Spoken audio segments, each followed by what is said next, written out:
하나님의 말씀입니다. 오늘은 창세기 15장 1절에서 5절까지의 말씀을 함께 교독하겠습니다. 창세기 15장 1절에서 5절까지의 말씀입니다.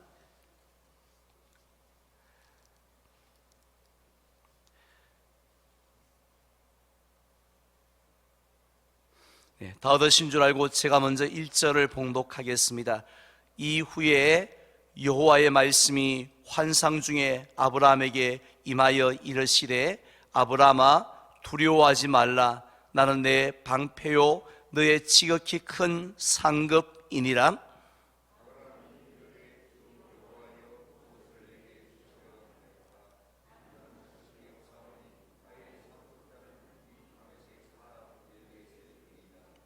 아브라함이 또 이르되 주께서 내게 씨를 주지 아니하셨으니 내 집에서 길린 자가 내 상속자가 될 것이니이다.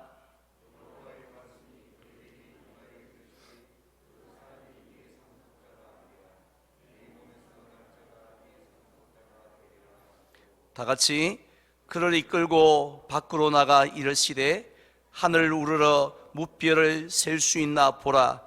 또 그에게 이르시되 내 자손이 이와 같으리라. 아멘. 할렐루야. 네, 잘 주무셨습니까? 어제 고난주간 특별 새벽기도의 첫날이었는데 우리 성전에서도 우리 성도님들이 함께 기도에 참여하셨고 또 가정에 또 부득이한 사정으로 가정에서도 이 이른 새벽에 40여 가정이 또 함께 영상으로 기도에 참여하셨습니다. 오늘 또 집에서 또 참여하신 성도님들 또 진심으로 사랑하고 축복합니다. 히브리서 12장 2절에 보면 믿음의 주요 온전케 하시는 이인 예수를 바라보자 라고 했는데 예수님을 온전케 하시는 분이라 라고 말씀했습니다. 지금 우리 심령을 살펴볼 때, 또 우리 가정의 어려움을 볼 때, 또 우리 교회와 또 나라와 민족을 볼 때, 이게 이 온전하지 못한 이 정상적인 모습이 언제쯤 온전하게 될까, 이런 생각을 하며 우리가 안타까울 때 많이 있습니다. 하지만 방법은 하나뿐인 줄 믿습니다. 온전케 하시는 이인 예수를 바라볼 때 이와 같은 역사가 일어날 줄 믿습니다. 오늘은 그 두 번째 시간입니다.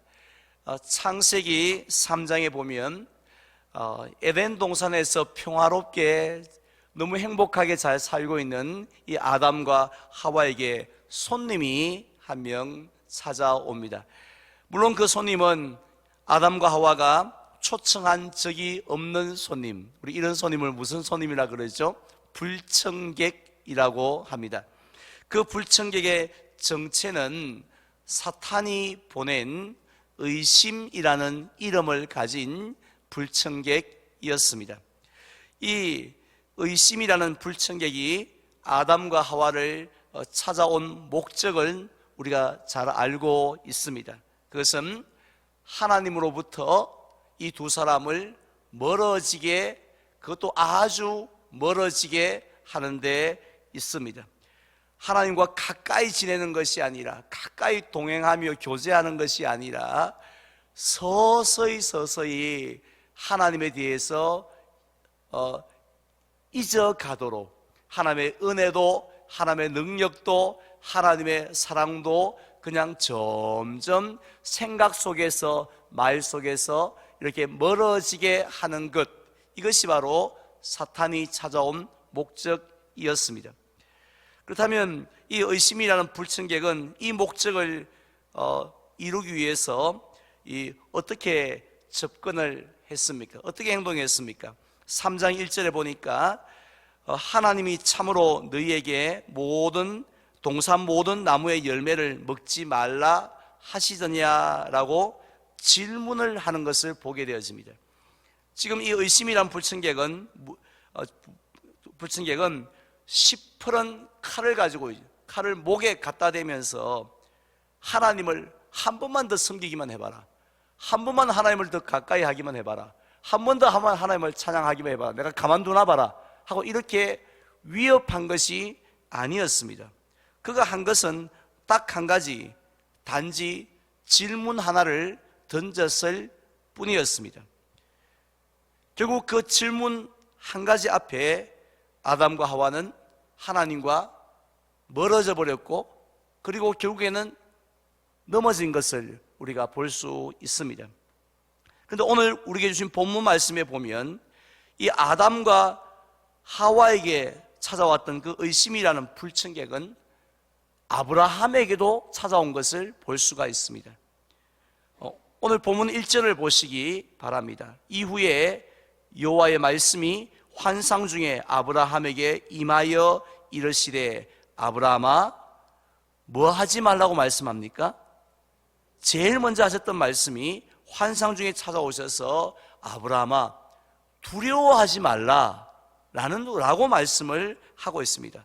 아브라함을 향하여서 기도해라, 내가 너를 사랑한다, 뭐 이런 말씀이 아니라 제일 먼저 두려워하지 마, 이렇게 말씀을 하신 것입니다.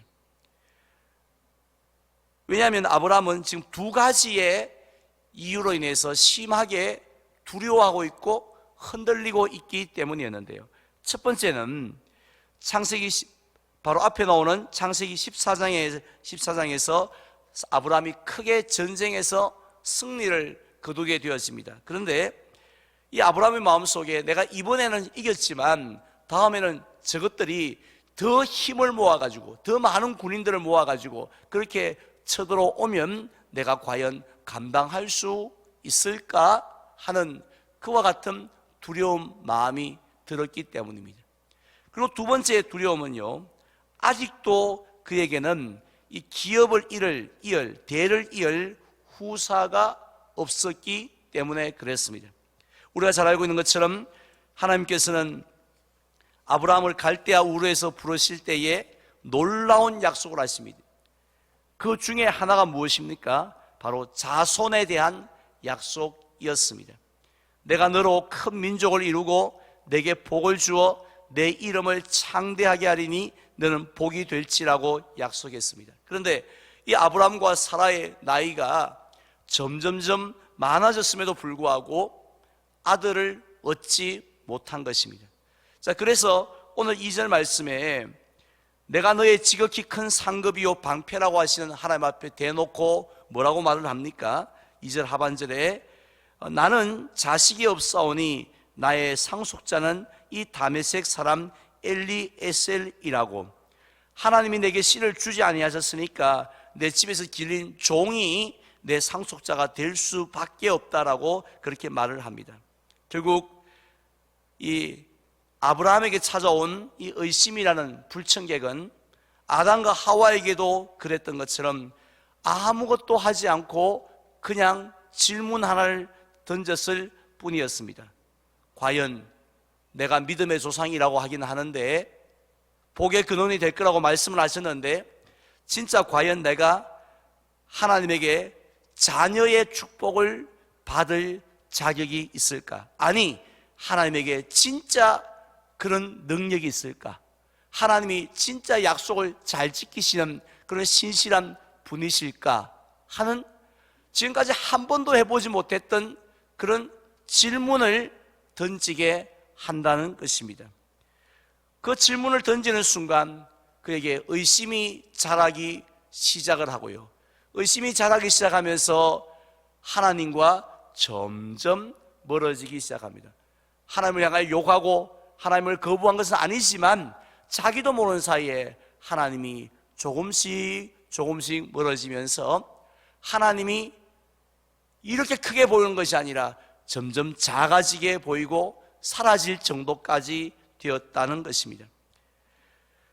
바로 이러한 상황에서 중요한 것은 하나님이 어떻게 행동하셨는가입니다. 하나님은 가까이 다가오셨습니다. 아담과 하와가 하나님께 멀어졌을 때에 그들을 포기하실 수도 있었지 않습니까? 하지만 하나님은 그들에게 가죽옷을 입혀주시면서 그들을 다가오셨습니다. 아브라함도 마찬가지입니다. 아주 하나님이 먼저 가까이 다가와 주셨다는 것입니다. 의심에 빠진 아브라함을. 그래서 17절 말씀 오늘 읽진 않았습니다만 17절에 보면 하나님은 이 흔들리고 있는 아브라함을 위해서 재물을 준비하게 하시고 그것을 쪼개게 하십니다. 그리고는 어떻게 하십니까? 17절에 보면 해가 져서 어두울 때에 연기나는 화로가 보이며 타는 횃불이 쪼갠 고기 사이로 뭐 하시더라고요? 지나더라 라고 했습니다.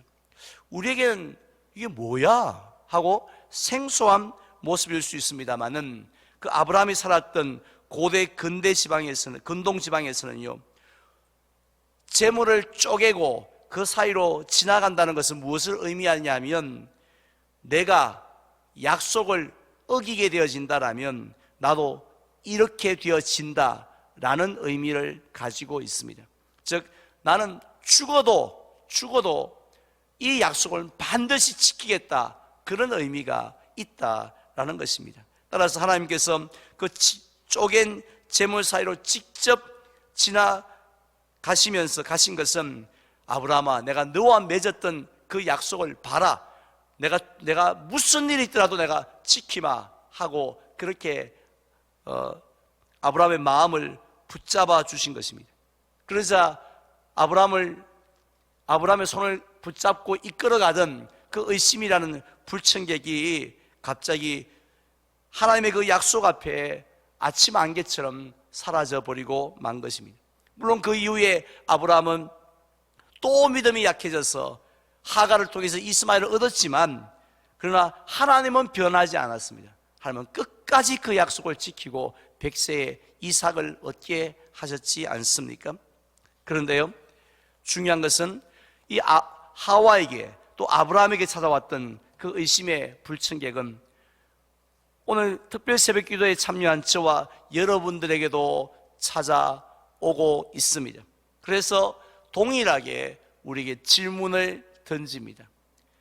다른 사람은 몰라도 과연 나 같은 죄인도 하나님은 사랑하고 계실까? 또 나 같은 인간도 하나님이 구원하여 주실까? 우리 가정도 하나님이 돌봐주실까? 우리 집의 자식도 하나님이 형통하게 책임지시고 인도하여 주실까? 때를 따라 돕는 은혜를 부어주실까? 정말 우리 교회가 동산의 5절 가운데 다 중단되어지고 겨우 주일 오전 예배 새벽 기도회를 드릴 수 있는데 나머지 전도가 다시 회복될 수 있을까?